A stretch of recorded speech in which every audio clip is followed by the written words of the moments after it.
Hey guys, it's Chris from Highline Guitars, and you're watching another episode of From the Luthier's Workbench.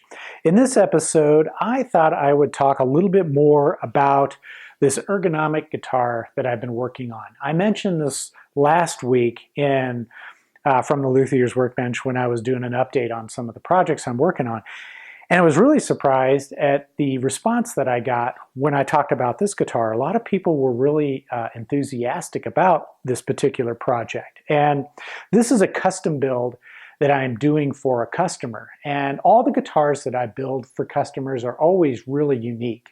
The customers like to do all sorts of things that you normally wouldn't find in a production guitar. So that's why they come to luthiers like myself, so they can see if they can get their guitar of their dreams built for them. And this is an example of that. The customer has some very specific requirements and requests for it, which I am trying to achieve. And so I thought I would talk a little bit more about this guitar and where it is right now in the construction process. And I also wanted to use it as an example of what I talked about in my quick tips that I posted earlier this week. And I'll put a link up here so that you can go and check out that video. But in that quick tips, what I talked about was the importance of having all of the parts and materials on hand before you start to build a guitar in order to avoid potential problems. And one of those problems arose during the construction of this guitar. And it has to do with the pickups that I made for it. So I'll bring you in a little closer and show you what I'm talking about. Now, as many of you know, I wind all the pickups that I include on my guitars. And I get all the parts and materials for the pickups from a variety of different sources. And for my humbuckers, I like to purchase humbucker kits from CE Distribution. And they have a kit for, in this case, this is a neck pickup, but they also have the kit for the bridge pickup. And then they have a whole bunch of other pickup kits as well. And it includes everything, and it's all really high quality components. But with this guitar, we're going to be using vintage copper aged hardware. And it's all coming from Schaller in Germany.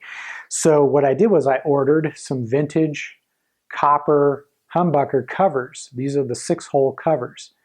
And when I got them, after winding the pickups, I went to install them. And while the neck pickup lines up fairly well, it is off a little bit. The bridge is even worse. So that just, it illustrates that issue I had talked about in the last quick tips, where I mentioned you need to get all your parts and materials before you start to build, so that when something like this happens, you can address it and take care of it and move on before getting too close to the finish. So what I've had to do is I've had to order a new set of covers from Schaller. And instead of getting the 6-hole covers, I'm getting just the closed covers. They have no holes in it. And if I want to, I could drill the holes to match the position, or I'll just leave them covered. And the advantage of having the holes covered is once the cover is soldered into place, the entire coil is completely surrounded by a grounded cage. So it will resist electromagnetic interference, or whatever interference is typically going to affect it. Because when the pole pieces are exposed like this, those pole pieces act like an antenna for interference. So having them covered will be an advantage. So obviously, I'm going to have to wait till the new covers get here before I can finish the pickups. And since they're coming from Germany to Colorado is going to take about 2 weeks before they get here. So in the meantime, I am going to be applying the finish on this guitar, which I've already started. But I'll bring you in closer once again and show you exactly what I'm doing to finish this guitar. One of my favorite finishes to do on a guitar is a hand-rubbed oil finish. And I've tried to replicate that look using water-based products, but I haven't quite got it there yet. I need to do a little bit more experimentation. So when it comes to actually working on a customer's guitar, I'm not going to do any experimentation. I'll do that on my spec builds. Therefore, on this guitar, I am doing an actual oil-based finish, and it's a kind of a multi-stage approach. What I do is, the first thing I did was to sand the entire body and the neck shaft to 220 grit to get rid of all the subtle tool marks and sanding scratches left over from coarser grit sanding. And once I had it to 220 grit, I was ready to start applying the oil finish. And what I'm using in this case, because I find that these products work extremely well and are simple. In the past I've mixed up some of my own oil varnishes, but I found that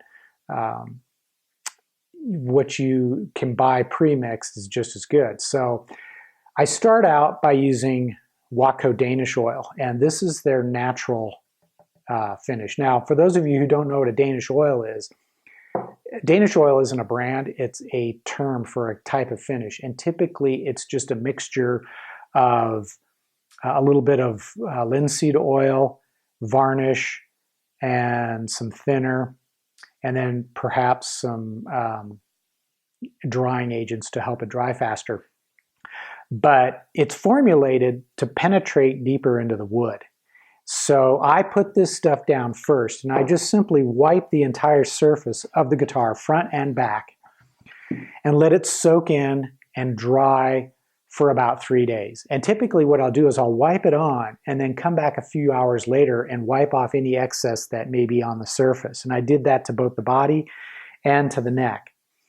Then after it has been allowed to soak in and dry for 3 to 4 days, I'm ready to start applying my final top coat, which in this case is Watco's Wipe On Poly. Now what this is a mixture of polyurethane, a little bit of linseed oil, and some thinner, along with some drying agents. And it's formulated so that you can wipe it on with a rag and then wipe off the excess. And you can build up several layers and get anything from a satin to a gloss shine, depending on whether you use a satin or gloss product and how many layers that you actually build up. But when I apply this stuff, I do it a little bit differently. And what I will typically do is I will wipe down the entire surface, usually working just one surface at a time, like the front, and then I'll do the sides, and then I'll do the back.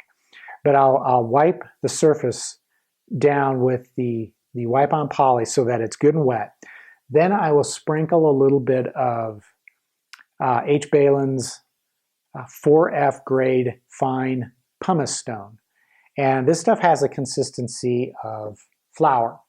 And as soon as that powder hits the oil, the wet oil, it turns clear. However, if you were to look at those grains of that powder under a powerful microscope, you'd see they look like little jagged pieces of glass. They're an abrasive.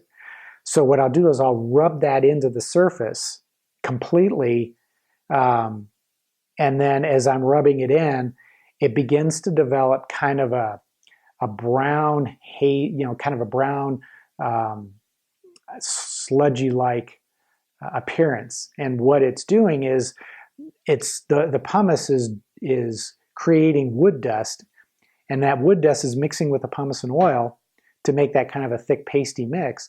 And then as you spread it across the surface, it fills the grain. It's also making the surface extremely smooth. So once I've applied it and rubbed it into the entire surface, I can then wipe off the excess and I'll let it dry for a couple of days. Okay, so once I've finished applying the poly and the pumice to the surface and have rubbed it in thoroughly and sealed the wood and filled the pores, I'll wipe it off before it has a chance to dry, the excess, with just a clean paper towel. I use Viva paper towels because they produce less lint. They don't break up as easily. Also, I save these blister packs that I get with stuff that I buy, and I use those to pour my poly into. So that's just a quick tip there for you.